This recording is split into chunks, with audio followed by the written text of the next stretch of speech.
Here in Israel, US President Donald Trump's comment that the Iran campaign will end very soon has gained a lot of attention. The war doesn't feel very present here among the street cafes of Tel Aviv, but everyone here takes cover during missile alerts several times a day and wants to know when it will all end. Meanwhile, Israeli Prime Minister Benjamin Netanyahu is still talking up the idea of regime change in Iran, which most analysts say can't be done quickly.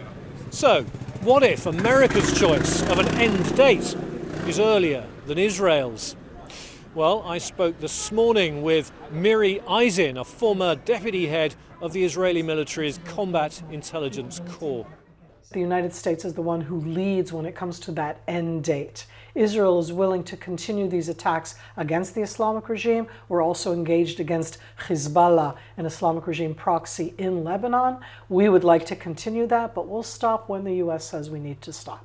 The issue of Hezbollah underlines how Israel and the United States have slightly different priorities in this war. For Washington, hitting Iran is top of the agenda. Here, Hezbollah is a threat that's much closer to home. There have also been some hints of divergence on military targeting, with Washington reportedly unhappy at an Israeli strike on an Iranian oil facility.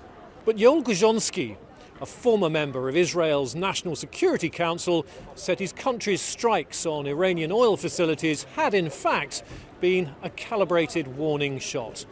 Both the US and Israel of being very careful not to hit the main oil installations with Iran, because they know that Iran retaliation might be in the Gulf states, and then we'll see a different scenario.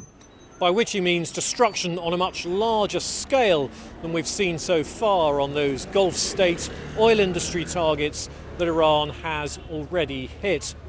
People here and around the world are watching how this war is impacting oil prices and potentially their own wallets.